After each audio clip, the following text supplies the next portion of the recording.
Before you fast forward through this intro, let me explain what we're doing here. So we're going to walk you through our bets for the UFC Fight Night card. What we're doing here is we are betting our actual money, and we are just showing you what we're doing, why we're doing it, explaining our logic. What we're not doing is telling you how to spend your money. Anybody can do that, right? We're telling you how we are spending our money.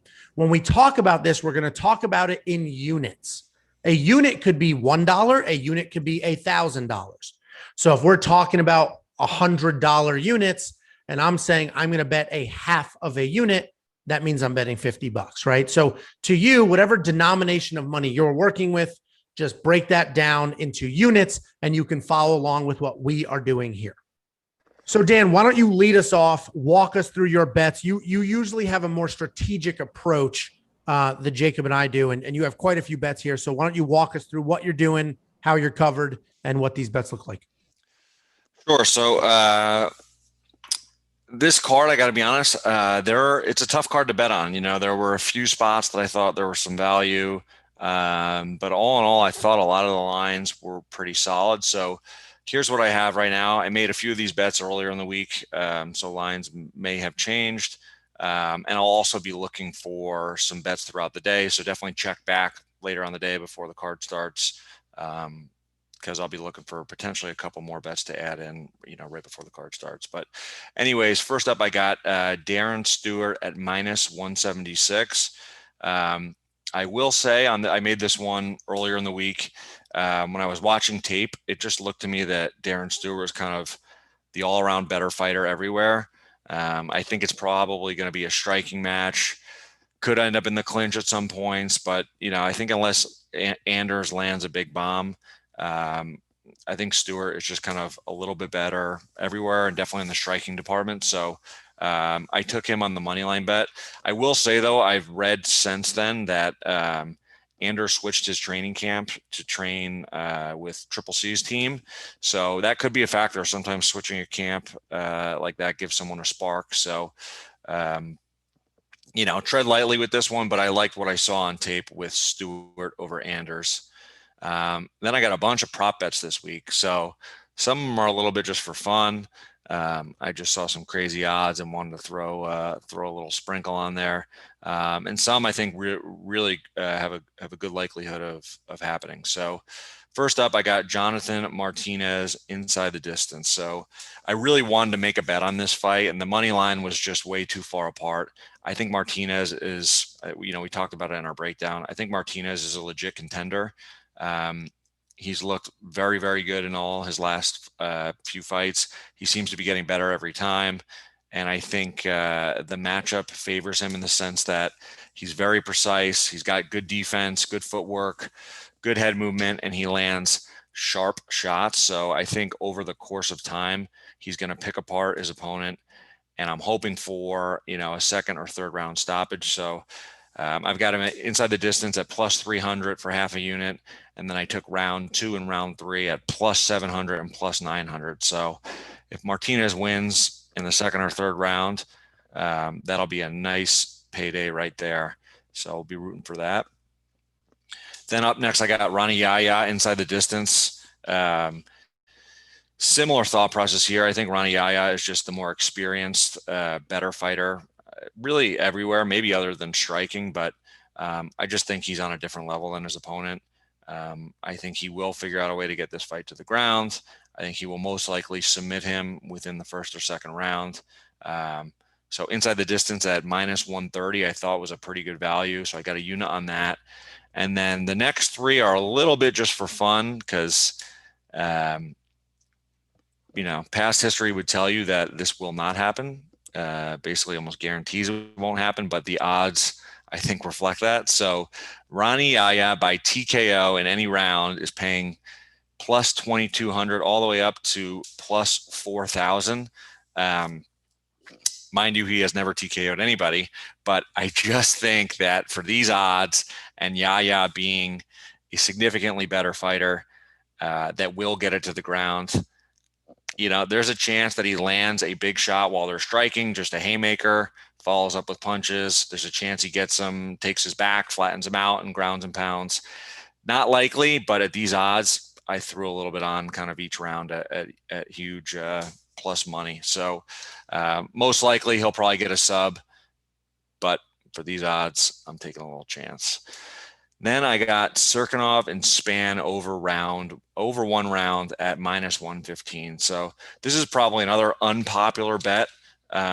We'll see what happens. I mean, both fighters, especially Serkinov's record, would tell you that he's a first round fighter. He either wins or loses in the first round, and that's all of his fights, which very well might be the case in this one. But I mean, anytime you got two good guys, first of all, Span is very big. He's tough. He's competent on the ground. I think Serkinov will probably try to take him down. I don't know if he gets it as easy as planned. I just think in the beginning, this will be a much closer matchup than people think. So to basically get almost even money just for a fight against two guys that, you know, is almost a pick'em fight, to make it over a round, I just thought that was a pretty good line. You know, when Serkinov goes out there and submits him in a minute, it probably won't look that good anymore. But I think in any competitive professional fight, over one round at even money is not a terrible bet. So I got a unit on that. Going into the second round, I'll cash.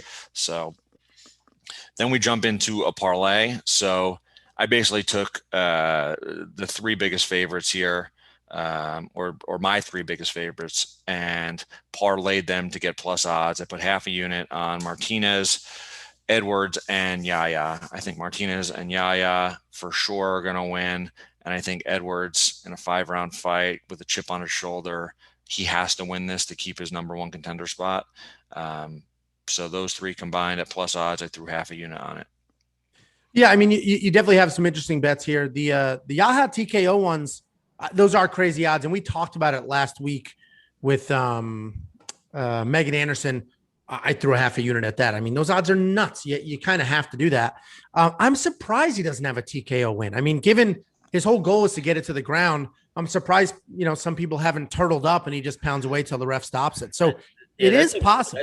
As you were talking, that seems wild to me that someone that's so good at getting people to the ground hasn't just mauled someone for a TKO. So it's definitely possible, especially the guy he's fighting is also wants to grapple. So it's not like he's, you know, gonna, so anyway. No. Yeah, so I was looked it up. 0 KOs and TKOs in 36 fights. So I guess that's why the odds are the way they are. This will be the one though.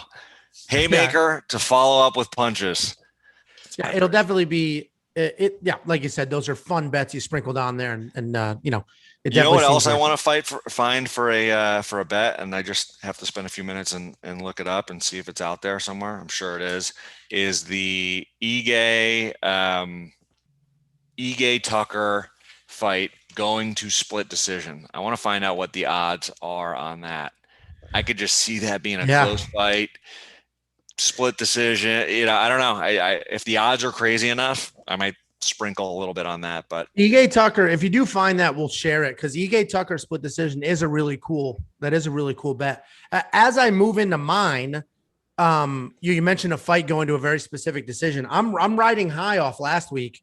I had Jan Blachowicz by unanimous decision at plus 1,000, and that's how that fight went. So I did really well on that bet last week. And I was looking for similar bets this week, like Angela Hill at a unanimous decision, but those odds were nuts. It was like minus 400. So I didn't touch any of those. When I do my bets, you know, to be honest, I had to like do a lot of digging in this card to find bets that I actually wanted to put real life money on. As I open this is our actual money. We place these bets. These are real bets. This isn't just some video of a screen share that we slapped together to get some views telling you what to do. This is what we actually did. So I didn't want to just throw random crap up here. But what I normally do is I look at the fights, I break down how I think they'll go, and then I try to find the best odds in those directions. A couple of them were tricky, but straight money line, I went Gavin Tucker and Eric Anders. I think Gavin Tucker wins that fight. He's a good enough underdog that it's worth throwing money at. His fight versus Ige will be super close, and he's a ton of fun. And Eric Anders, he's got power. He's a big dude. I can see that happening. I really think especially at plus 200. I think he can make that happen and get a win there. I also have a few prop bets sprinkled in here. I like Gloria DePaula to win by decision. She's not a killer by any means, but I think Frey is just small, older, slow. So I think Gloria DePaula wins that fight. It's probably a boring-ish type fight, but I think she gets it done and it will be a decision. So I'll take that at plus money. I have Ronnie Yaya. I bet him in first round submission and second round submission. So I did get plus odds on that, which was nice. So I threw a quarter of a unit at both of those. And then I have Ray Rodriguez inside the distance. So by any stoppage at all, I threw a quarter of a unit that at plus 300. They've talked about it. We talked about our individual breakdown videos. If you want to check those out, he's definitely an up and comer. He looks fantastic, and it would not be surprising if he's at the top of that division very soon. And then I had a similar approach to Dan, where I took the 3 fights that I thought were almost 100% guaranteed to win, and I threw them into a parlay to make those odds more digestible. So I took a minus 350 favorite in Hapcrast, a minus 3 something favorite in Hill, and then a minus 2 something in Edwards. I brought them together just for the win, and it gets me plus money at plus 150. So I threw a half a unit at that. So these are my bets. I didn't spend my full 5-unit budget. I just didn't see enough out there to want to do that. But I am pretty confident in these. Obviously, I'm not going to get Ronnie Yaya by first and second round submission, but I think one of those will happen. So I'm confident in these bets. So Jacob, let's move to you. Why don't you walk us through what you did? Looks like you have a nice solid unit on your lock of the week. So why don't you walk us through what you got going on here? Yeah, so maybe a little aggressive on that. I will preface this by saying I made these bets, I think on Tuesday, after I just won a little bit of money on blackjack. So I was feeling good. I was feeling like the money was rolling in. So I said, let's throw some money out. But when it comes to lock of the week, guys, if you watch this for betting, we also do fight breakdowns, and I have my lock of the week that I've nailed 5 straight weeks in a row. And I put my money where my mouth is. I don't just throw lock of the week, all willy-nilly around. So I actually put some money on Marcellus Rojo. And there's a lot of people attacking me for that pick, but I don't see a lot of money coming in for Charles Jourdain. Actually the line moved from, it was 215 to 220, then it moved all the way to 205. So there definitely was at least some money coming in for Rojo to move the line. I think it moved back now, but that's my lock of the week. Oh, I forgot to show the t-shirt lock of the week for this video. Got the lock of the week. So I threw money on that. And then I went to prop bets. I love prop bets because, like you guys said, you can get odds in your favor that on money line bets. If you like a money line bet, but it's a little high for you, you can move to prop bets and get those odds a little bit better. So this Dan Ige one was another one where I was feeling good, feeling like I knew it all. So I took Dan Ige to kind of wear down Tucker and get a 3rd round finish. That can be a submission. It can be a TKO at plus 1,200. It's a little bit of a flyer, but I think he's overall a much better fighter than Tucker. And I think he can definitely wear him down with his wrestling and his striking and maybe get a 3rd round finish. I nailed a couple of those prop bets last week that put me in the money. So this next one was one that I knew I was going to pick from day one. Leon Edwards win by decision. He's such an intelligent fighter. He knows when he's up on the cards, and he knows how dangerous Belal is. So once he gets up in the cards, I can see him taking a couple rounds off, winning 3-2, even 4-1. He's just a smart fighter. I think he finds a way to win and wins by decision. So I got the plus 100 odds on that. The next one is, I think we're all very high on Ronnie Yaya, and Angelo we didn't compare picks before this, but we have the same bets here, different odds because we place them at different times. If you take Ronnie Yaya by submission altogether, those odds are negative 115. So if you move to specific rounds, I took all 3 rounds at a half unit, plus 275, plus 500, and plus 1,000. So if he gets a 3rd round submission and you just took that submission bet, it's 150, it pays out 115, negative 115, and I got plus 1,000. So it's another one where, I think he definitely wins by submission. Dan got a little aggressive, I think, with the TKO, KO, but with those odds, like you said, anytime some people end up on the ground, it seems crazy to me that he's never had a TKO finish, because you end up on the ground, you get full mount, a few punches and the fight's over. So I could see Dan paying out big on that one. That's my prediction. Yeah. First TKO ever. I could see it happening. If not, I think he definitely wins by submission. And that's why I took just covered my bases in all 3 rounds for submission. And then the next one is a parlay. Again, Little aggressive with the 1 unit on a 4-fight parlay, and I threw my lock of the weekend there. But I like Witt to use his wrestling in this fight. The last fight he lost was against a good striker, and this guy he's fighting against a good striker. So I think he immediately goes to the grappling and gets that fight done. And then I have Martinez, who I think we all feel is a big favorite. Ige, who you guys aren't as high on, I think it's a very comfortable win for him. And then I threw my lock of the weekend there as well to get the plus $1,300 on 1 unit. So that's going to be a big payday for me if that all hits. If you want that parlay without Rojo, I think that's a decently comfortable parlay with some good odds. It's going to drop the odds down pretty substantially, but that's my four fight parlay, and those are my bets. I think my most comfortable one is probably the Leon Edwards win by decision plus 100. Yeah, I like the odds on the Leon by decision. It's even money, and I like those odds because I think he wins, and I think that's how he wins. And I think you said too the odds have moved to plus money now too, right? So I mean, that's definitely not a bad pick right there, Edwards by decision. No, it's not. And the Ronnie Yaya, it is interesting the way the math works, right? Like Jacob said, if you pick Ronnie Yaya by submission at any point in the fight, that's minus money, minus 115 you mentioned at the time.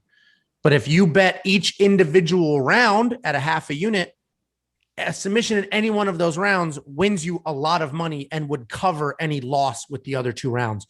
So it's a solid approach. If you're convinced he's going to win by submission, it's a solid approach. The math definitely makes more sense to do it that way than just a blanket bet across all the rounds. So, I think our bets this week are more conservative than most weeks, other than Dan's little sprinkle of less than a quarter of a unit on some TKO. But, it will be interesting. Our parlays are interesting. I'm very excited to see how those go.